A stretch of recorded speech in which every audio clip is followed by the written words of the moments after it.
우리의 모든 삶의 짐들을 주님 앞에 가지고 왔습니다.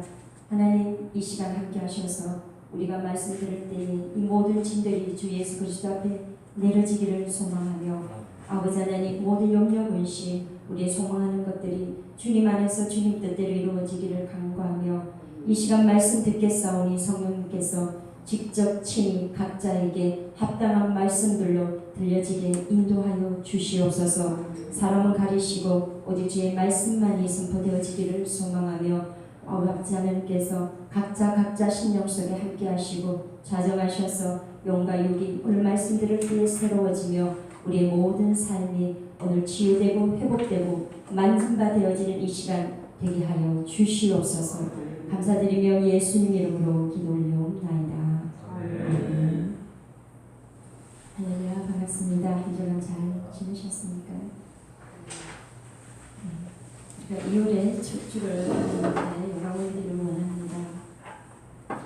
올 한 해 동안 시간이 된다면 이 성경이 66권인데 이 성경 66권에 대한 세부 내용까지는 다 할 수 없겠지만 시간이 허락한다면 성경 66권을 이 한 해 동안 그 각자의 핵심 주제들만이라도 이 한 해 동안 다 훑어보고 가기를 소망합니다. 그래서 우리 지난주 출애굽기에 이어서 오늘 레위기로 우리가 넘어가도록 하겠습니다. 성경에 있어서 창세기, 출애굽기, 레위기, 민수기, 신명기 이 다섯 가지 이 다섯 권의 책을 모세오경이라고 합니다. 모세가 이 다섯 권의 책을 지었다라고 해서 모세오경이라고 우리가 이름을 신학적으로 부르고 있는데요. 창세기의 이 모세오경이 굉장히 구약에서는 비중이 크고 또 첫 장의 창세기로부터 시작되는 말씀들이라 굉장히 신학적으로는 모세오경을 비중 있게 다루고 있습니다. 그 무게감이 굉장히 있고요. 왜냐하면 창세기 우주 만물의 시작부터 되는 말씀이기 때문에 이 모세오경이 신학적으로는 굉장히 중요한 말씀입니다. 첫 번째 책이 창세기는 만물의 시작과 창조와 타락에 관해서 말하고 있습니다. 하나님께서 이 창세기 안에서 아브라함이라는 사람을 부르시고 그 아브라함과 그의 씨와 언약을 맺은 것에 이 창세기는 초점을 두고 있습니다. 오늘 그 아브라함이 우리가 믿음의 조상이라고 일컬어지고 있는데 그 아브라함의 씨에 대해서 창세기에 말씀하고 있는데요. 오늘 그 아브라함의 씨라는 것은 오늘날 믿는 백성, 저와 여러분들을 지칭하고 있는 말씀입니다. 그래서 창세기를 읽을 때에 아브라함과 아브라함 씨에 대한 말씀이 나올 때에는 그 아브라함이 오늘 나의 믿음의 조상이요, 그 아브라함의 씨가 저와 여러분이고 이 시대에 믿음을 가지고 살아가는 백성들이기 때문에 오늘 이 창세기를 통해서 아브라함에게 언약되어진 그 말씀은 오늘날 저와 여러분에게도 언약되어진 말씀인 줄로 믿습니다. 그래서 창세기를 읽을 때에는 하나님께서 아브라함에게 믿음의 조상을 세우시고자 그를 믿지 아니하는 그곳에서 불러서 믿음의 조상으로 세우기까지 여정들이 창세기에 나오는데 그 여정 속에 언약된 말씀들이 있습니다.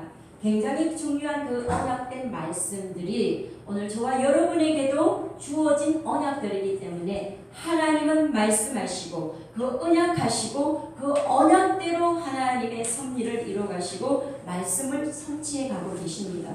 그래서 창세기를 읽을 때에는 아브라함에게 주어진 그 언약이 오늘 저와 여러분에게도 주어지는 언약이기 때문에 그 언약을 붙들고 기도하시고 그 언약을 바라보고 기대하시면서 그 언약 속에 역사하시는 하나님을 바라보고 그 언약을 붙잡는 저와 여러분이 되기를 바랍니다. 그 창세기를 지나서 하나님은 이스라엘 백성들을 애굽에서 종로를 타는 상태에서 구출하시고 광활한 시내 광야에 있는 시내산에 그들을 이끄시고 그 시내산에서 하나님은 이스라엘 백성들을 만나 주십니다. 여기에서 하나님은 이스라엘과 두 번째 언약을 맺으십니다. 제가 아까 뭐라고 그랬죠? 하나님은 말씀하시고 말씀한 그 언약대로 성취하시기 때문에 하나님이 이 성경의 인물들에게 한 그 언약들은 굉장히 중요한 의미가 있고 하나님은 말씀하지 아니하는 것을 이루지 않으십니다. 하나님은 말씀하신 것을 이루시고 그 언약하신 것들대로 이스라엘 백성들을 이끌어 가시고 계심을 우리가 성경을 통해 보게 됩니다. 오늘 이 신의 산에서 하나님께서 이스라엘 백성들과 두 번째 언약을 맺으시는데 그 언약 속에 성막을 건축할 것을 말씀하시고 그리고 오늘 이 신의 산에서 하나님께서는 이스라엘 백성들에게 율법을 하사하십니다.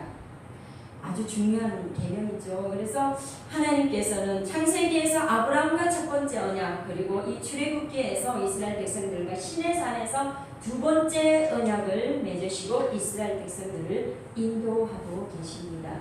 이 두 번째 언약의 말씀이 출애굽기이고 이 출애굽기에서 하나님이 성막에 대해서 명령하시고 이 출애굽기에서 성막을 짓게 되는데 이 성막이라는 것을 우리가 지난 시간에 나누었던 것처럼 하나님께서 자기 백성들 가운데 거하시는 장소가 이 성막입니다. 그리고 출애굽기 40장에 보면 성막에 구름이 덮이고 여호와의 영광이 충만한 상태가 되어져서 이스라엘 백성들이 눈으로 그것을 보았다라고 출애굽기가 결론을 맺고 있습니다. 오늘 이 성막, 오늘날의 우리 교회 위에 하나님의 영광이 새롭게 덮여져서 교회를 섬기는 성도 한 사람 한 사람 그리고 우리 육신의 교회를 이루고 가는 저와 여러분들이 우리들의 삶 위에 하나님의 영광이 덮여져서 우리가 이 믿음 생활하는 가운데 우리 눈으로 목도하고 갈 수 있는 은혜가 저와 여러분에게 덮게 되기를 주의 이름으로 축복을 합니다. 이렇게 이스라엘 백성이 하나님을 예배하는 장소 그 성막에서 이제 이 성막에서 하나님과의 그 언약의 목적을 이행하는 그 방법으로 하나님께서 여러 가지 이 성막에서 행해야 할 그런 예배법, 제사 의식, 그리고 예절, 제사에 대한 예의 이런 것들을 이 레위기를 통해서 하나님이 이스라엘 백성들에게 가르치고 있습니다. 그래서 우리 보통 이 성경 66권 중에 가장 지루한 책으로 우리가 레위기를 꼽게 되는데 이런 것들을 모르고 레위기를 읽으면 지루하고 따분하고 무슨 말인지 몰라요. 그런데 이런 것들을 알고 레위기를 읽게 되면 굉장히 흥미롭고 또 재미나게 돼요. 왜냐하면 이 레위기에 기록된 모든 제사법이나 예배법이나 그 안에 기록된 모든 그 어떤 하나님의 예배드리는 그 모든 성막에서의 이 모든 행위들이 현재 저와 여러분이 살아가는 이 현대에 우리가 윤리적인, 도덕적인, 사회적인, 개인적인, 국가적인 이 모든 법의 기초가 되는 것이 이 레위기에 기록된 말씀들이에요. 그래서 우리가 실질적으로 우리 삶 속에서 적용되는 그 법의 기준이 오늘 이 레위기로부터 나온 것입니다. 그리고 국가의 헌법이나 모든 사회법, 윤리적인, 도덕적인 이 법의 가치가 모든 것이 이 레위기에서부터 비롯되고 법의 기준으로 우리가 지금 적용하고 살아가고 있는 것입니다. 그런 의미에서 이 레위기를 다시 보게 되면 실질적으로 우리가 살아가면서 우리가 양심의 법이나 그리고 또 우리가 실질적으로 많은 윤리적인 도덕적인 어떤 실수를 하거나 죄를 범하기나 그것이 보이든 그것이 계획된 것이든 이 모든 죄에 대한 그러한 법률 규정이 제도가 오늘 이 레위기에 다 기록되어 있습니다. 그래서 우리가 살인죄를 저지르거나 도둑질을 하거나 이런 사회법까지도 레위기에서는 어떤 기준을 가지고 그러한 법을 심판하고 다루는지를 레위기에 다 나와 있습니다. 그래서 살인을 해도 이게 고의냐 아니면 우발적이냐 아니 이 모든 것들이 세세하게 레위기에 다 기록되어 있습니다. 그래서 이 지루하고 따분한 책이 아니고 이 레위기는 정말 우리 실제 생활에 실제적인 법이 적용되어지는 그런 기준이 되는 말씀이기 때문에 그런 관점에서 우리가 레위기를 읽게 되면 굉장히 흥미롭고 그리고 우리가 신앙생활하는 기준을 어디에 두어야 하며 우리 신앙생활의 중심을 어디에 두고 해야 될지가 명확하게 구분이 될 줄 믿습니다. 이러한 전반적인 레위기의 분위기가 그렇습니다. 그래서 오늘 이 레위기의 가장 중요한 핵심 주제는 거룩입니다. 레위기 11장 45절에 보면 내가 거룩하니 너희도 거룩할지어다 라고 하나님께서 말씀하고 있습니다. 그래서 오늘 이 레위기를 통해 모든 제사법과 예배의 형식과 그리고 그 예배를 드릴 때마다 제사를 드릴 때마다 드리는 예물이 어떤 것까지라도 어떤 만큼의 양과 질과 모든 것들이 기록되어 있는데 이 모든 것들을 하나님께서 이 이스라엘 백성들에게 기록해서 집중하여 이들을 교육시킨 이유는 딱 한 가지예요. 가나안 땅에 너희가 들어갔을 때에 이 제사법, 이 예배법을 잘 지켜서 그 이방 땅 가나안에서 우상 숭배하지 말고 여호와 하나님, 유일신 하나님만을 섬기며 경외하며 신앙을 지키고 하나님의 선민으로서 온전하게 살아가고 거룩함을 잃지 말라는 그 한 가지 이유 때문에 하나님께서는 이 레위기의 수많은 법률 그리고 율법들을 이스라엘 백성들에게 계시한 것입니다. 율법의 총 가지수가 613가지인데 거의 287가지가 거의 40% 넘는 법률이 이 레위기에서 제정이 되었어요. 그래서 이스라엘 들어가기 전에 이 시내산에서 하나님께서는 이스라엘 백성들에게 하나님을 섬기고 경외하는 그 방법과 그 모습과 그 모든 하나님을 경외하기 위한 그 거룩한 예배의 삶의 목표를 두고 이 레위기를 이스라엘 백성들에게 기록하게 된 것입니다.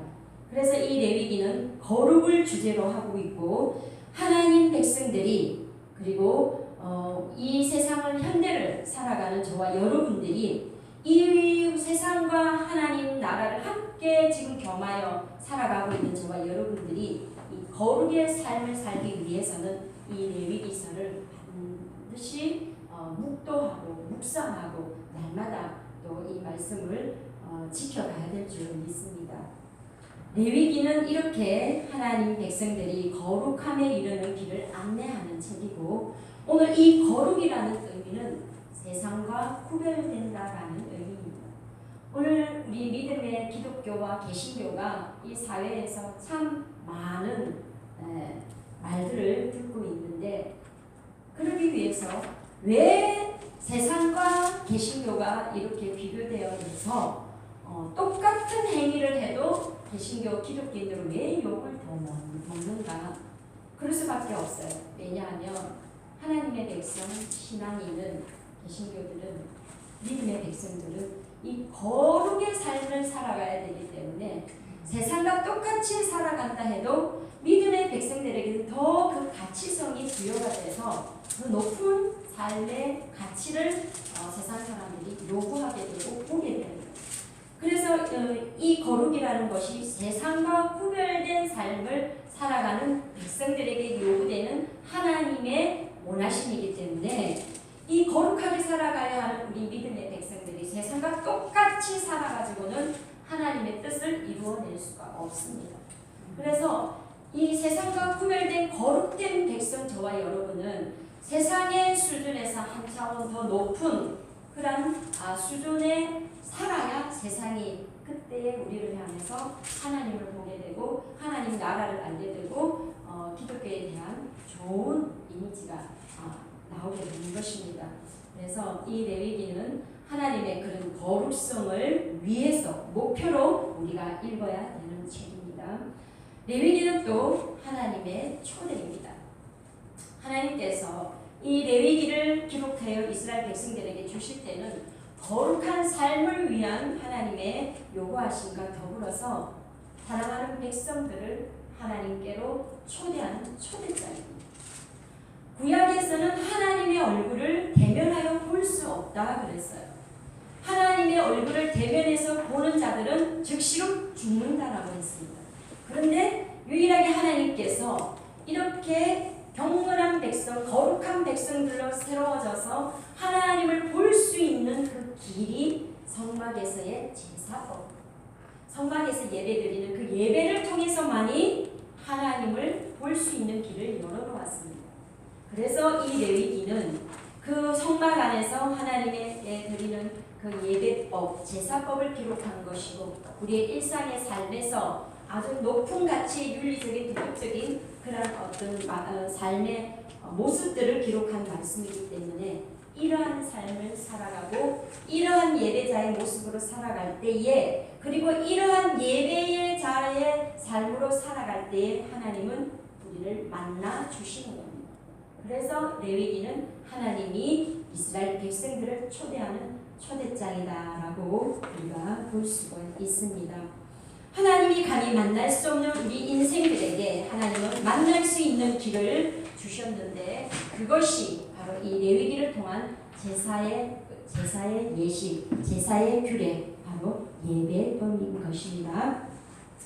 자기 백성을 노예 상태에서 구속하여 자기 소유로 삼으시고 타락으로 말미암아 잃어버린 하나님의 임재를 새롭게 회복하시려고 하나님은 이 성막과 성전의 제도를 이스라엘 백성들에게 허락하셨고 그리고 그것을 통해 자기 백성 가운데 거하시고 그들을 자신의 형상으로 회복하시려고 그 백성들에게 율법을 주셨습니다. 하나님께서는 이 율법을 주실 때에는 그들을 올가매어서 그들을 심판하고자 하는 의도가 아니라 하나님을 만나고 인생이 죄로 인해서 하나님과 단절된 그 관계를 회복하고 그리고 하나님을 더 가까이 예배하고 하나님과의 그 친밀함을 이루기 위해서는 이러한 율법을 지키는 이러한 기준을 주신 것이 율법을 주신 목적입니다. 그래서 이스라엘 백성들에게 하나님은 율법을 선물로 주셨다라고 이스라엘 백성들은 유대 백성들은 그렇게 인식을 하는 것입니다. 죄를 용서하는 방편으로 하나님께서 이스라엘 백성들에게 제사 제도를 주셨습니다. 이 성막에서 행하는 가장 중요한 제사는 바로 우리 사람의 인생의 유대 백성의 이스라엘 백성들의 죄를 씻어내는 그 번제를 드리고 그 이스라엘 백성들의 그 죄를 속죄하는 속죄제를 드리고 이 성막에서 드리는 가장 제사의 중요성은 죄를 씻는 제사 제도입니다. 그래서 하나님과 우리 인생이 하나 되고 그 단절된 관계가 이어지는 그 길이 바로 이 죄를 회개하는 제사 제도이기 때문에 오늘 하나님께서는 성막과 더불어 율법을 주시고 거기에 기준해서 죄를 지은 인생들이 그 성막 안에서 하나님 앞에 죄를 용서하는 그러한 방편으로 이 제사 제도를 하나님이 만들어 놓으신 것입니다. 이것이 레위기의 핵심이고 이 레위기 말씀을 보면 전체에 27장까지 있는데 1장에서 16장까지가 전반부고 17장에서 27장까지가 후반부로 이렇게 나누어지고 있습니다. 레위기의 전반부에서는 거룩한 삶으로 인내하는 방법으로 예배에 초점을 맞추고 있고 우리가 하나님을 어떻게 만날 수 있는가에 대해서 성막에서 예배를 통해 하나님을 만날 수 있다라는 것을 기록한 것이 바로 전반부의 레위기이고요. 이 전반부의 레위기에 봤을 때는 이렇게 하나님의 백성들이 하나님을 만날 수 있는 그 통로가 바로 이 예배 의식이고 이 예배를 통해서 하나님을 만날 때에 그 예배를 인도하는 자까지도 하나님은 거룩히 구별해서 세웠습니다.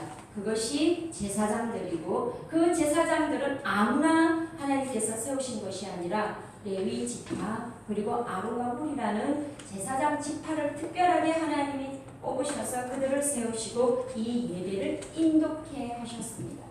하나님께서 어느 정도까지 이 예배의 경건함을 하나님이 요구하시냐면 이 제사를 드릴 때에 불을 지펴야 되는데 이 아론의 아들 나답과 아비후가 이 제사를 드릴 때는 구별된 그릇, 구별된 제사 제물, 구별된 모든 것들로 인해서 이 예배를 드려야 되는데 이 아론의 아들 나답과 아비후가 아무 불을 가지고 이 예배를 드리다가 그 자리에서 하나님 앞에 즉사당했습니다.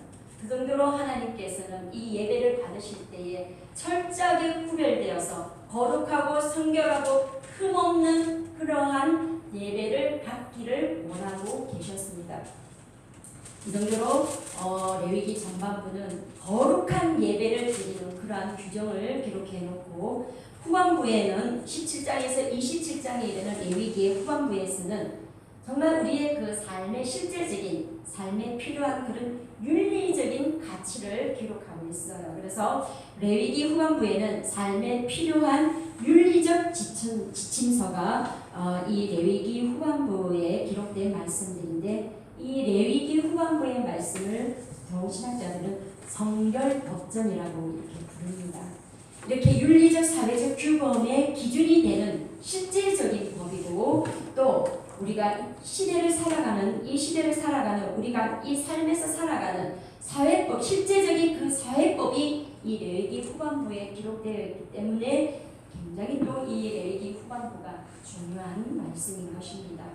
이렇게 우리가 삶 속에서 또 법치 국가에서 이루어져 가는 이 모든 법의 기준이 이 레위기 후반부에서 나온 것이기 때문에 우리는 이 레위기 후반부에 있는 이 말씀을 아주 거룩한 그러한 실제법이고 사회법의 어떤 그러한 규범을 기록해 놓은 것을 우리가 또 묵도하실 때 기억하면서 읽게 되시기를 바랍니다.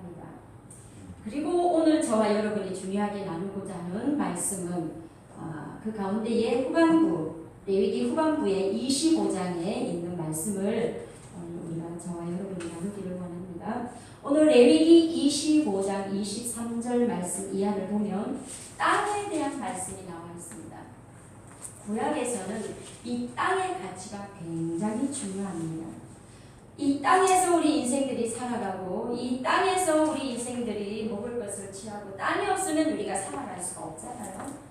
그래서 이 구약에서는 이 땅의 가치를 하나님께서 굉장히 중요하게 다루시면서 이 땅은 이스라엘 백성들에게 하늘의 기업으로 주었다라고 말씀하고 있습니다. 그래서 열왕기서에 보면 나봇이라는 유대 백성이 아름다운 포도밭을 가지고 있는데 그 이스라엘 왕 아합이 그 포도밭을 보니까 너무 아름다운 거예요. 그래서 왕이 그 나봇이 가지고 있는 땅을 갖고 싶어서 그 땅을 사고자 했을 때 나봇이 뭐라 했냐면 이 땅은 우리 조상들로부터 물려받은 하나님의 기업이기 때문에 왕이 그 땅을 요구했지만 왕에게까지 그 땅을 팔지 않았어요. 그 정도로 이스라엘 백성들은 조상으로부터 물려받은 이 땅의 가치를 생명보다 귀하게 여겼습니다.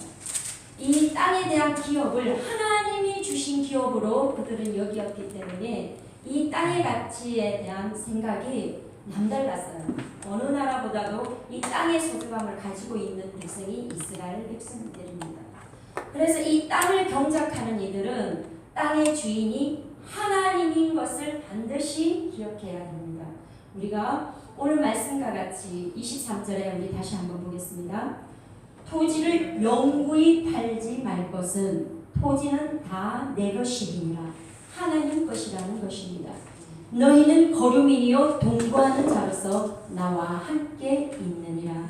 하나님께서는 땅은 토지는 하나님 것이고 인생들은 그 하나님의 땅 위에 잠깐 살아가는 나그네에 불과하다라는 것입니다. 그래서 오늘 이 하나님의 땅, 이 땅 위에 살아가는 너희 인생들은 이 땅의 가치를 두지 말고 아래 것에 두지를 말고 영원하신 하나님 위의 것 하나님 나라의 가치를 두고 살아가는 것이 오늘 이 레위기 말씀에 숨어있는 뜻이겠지요. 그래서 오늘 하나님께서는 이 땅을 향해서 하나님 당신의 것이라고 말씀하시면서 이 땅은 너희 기업의 온 땅에서 그 토지를 무르기를 허락할지니 라고 말씀하고 있습니다. 오늘 이 토지를 무른다라는 것은 값을 치르고 토지를 산다라는 의미입니다.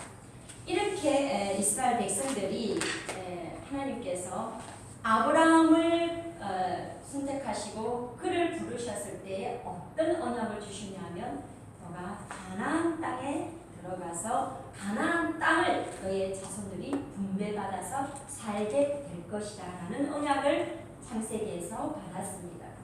그 언약의 말씀이 출애굽을 지나서 여호수아에 가면 가나안 땅에 들어가서 어떤 사건들이 일어나죠? 정복 전쟁이 일어나잖아요. 이스라엘 백성들이 광야를 지나서 가나안 땅에 들어갔을 때에 그 땅에서 그 땅을 분배받기 위해 가나안의 원주민들과 족속들과 전쟁을 치르고 이 땅을 분배받게 됩니다. 그래서 하나님께서는 이 하나님의 땅, 이 가나안 땅에 약속된 이스라엘 백성들에게 인간은 하나님의 소유의 토지에 머물다가 잠깐 가는 것뿐이지만 너희가 가나안에 들어가서는 전쟁을 통해서 너희가 그 땅을 소유하게 될 것이고 그 땅을 관리하게 될 것이고 그 땅을 정복해서 그 땅에 분배를 받아 너희가 살아갈 것이다 라고 하나님이 약속하신 그 말씀이 이루어지게 되죠. 하나님께서는 그래서 이스라엘 백성들에게 이 가나안 땅을 분배해 주시고 그 가나안 땅에 들어가서 각 지파별로 각 족속대로 그 땅을 나눠주게 됩니다.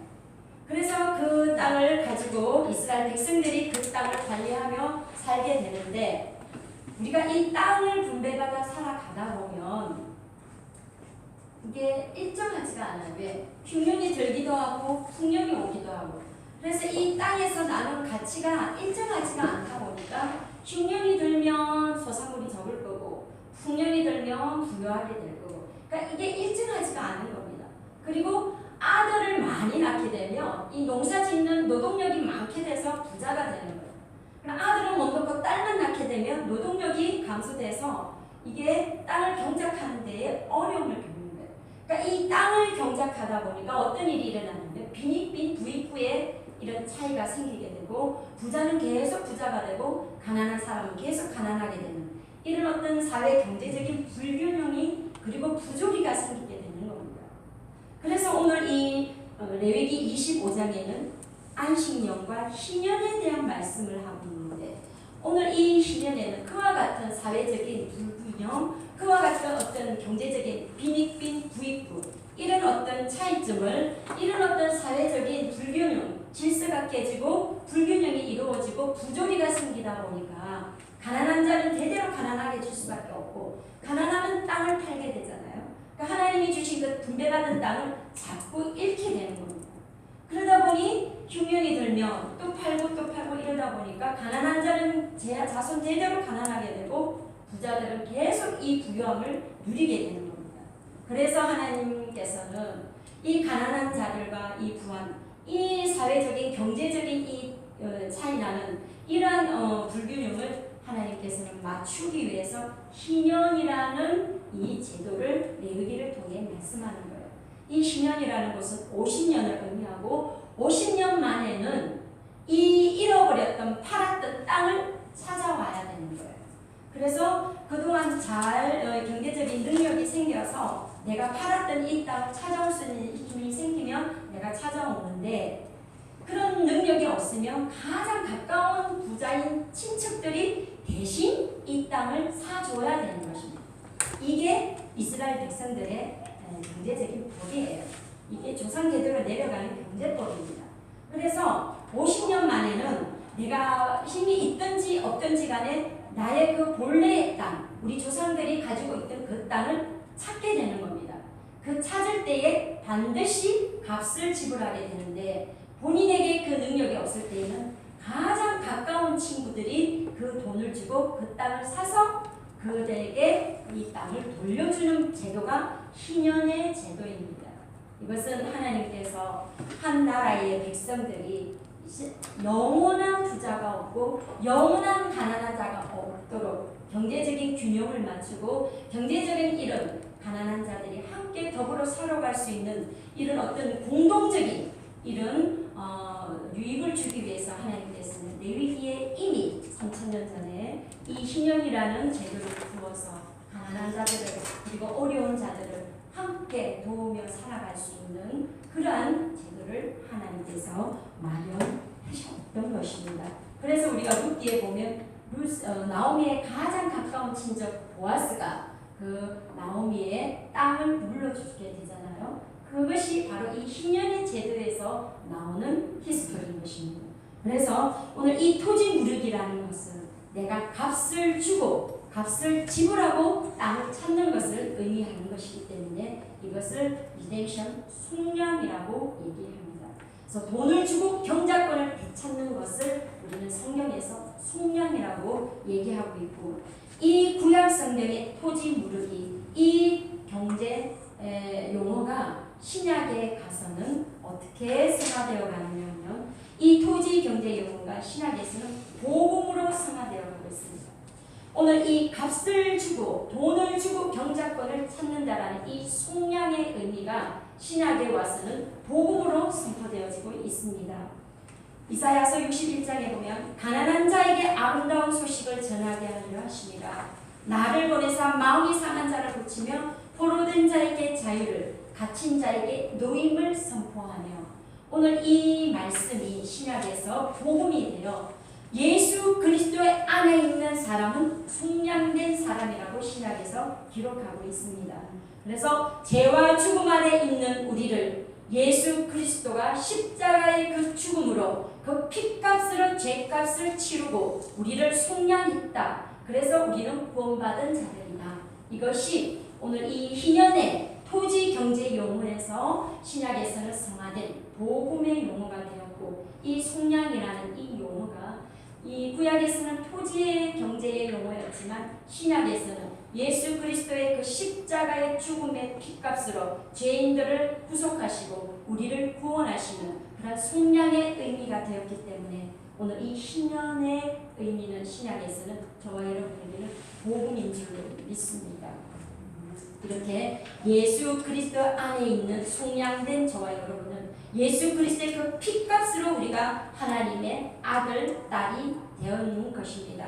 죄로 인한 영원한 죽음에서 새로운 생명으로 우리가 옮겨지고 해방되어지고 이 죄에서 자유하게 된 것인 줄 믿습니다. 그래서 로마서 3장 23절 이하에 모든 사람이 죄를 범하였으니 하나님의 영광이 이르지 못하더니 그리스도 예수 안에 있는 구속으로 말미암아 하나님의 은혜로 값없이 의롭다 하심을 얻은 자 되었느니라.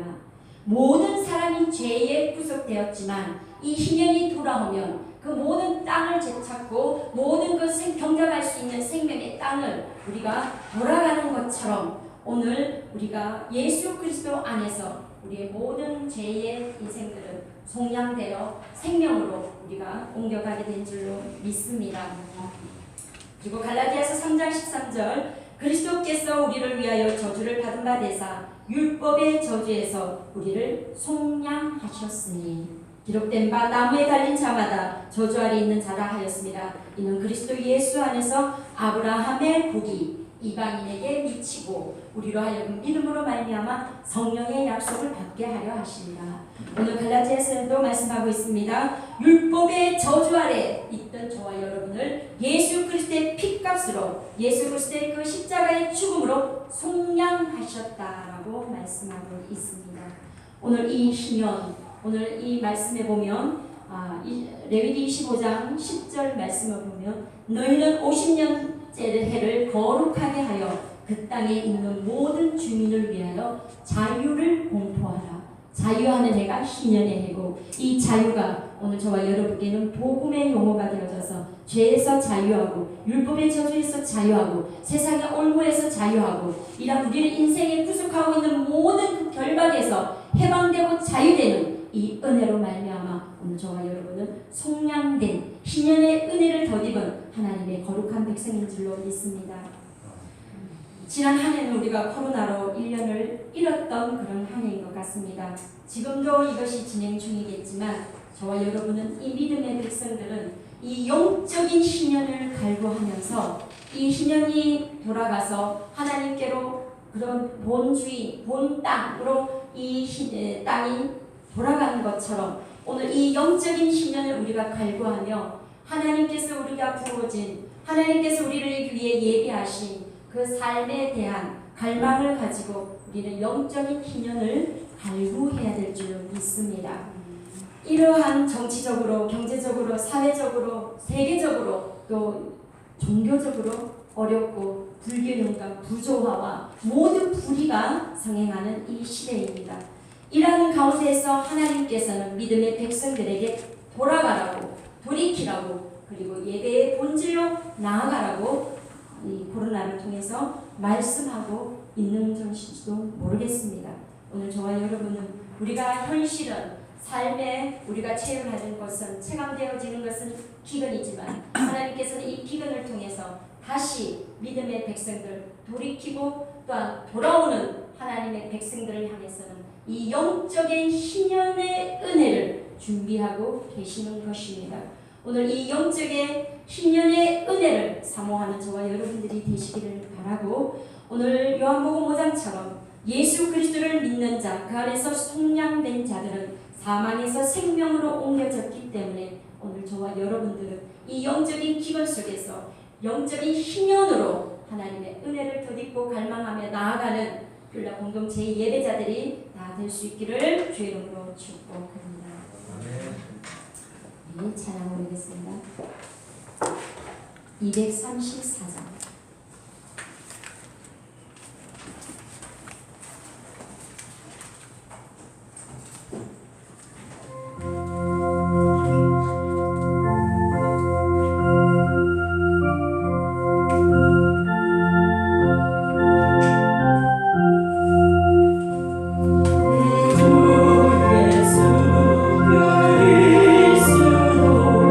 다시 세상 오시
같이 한번 기도하겠습니다.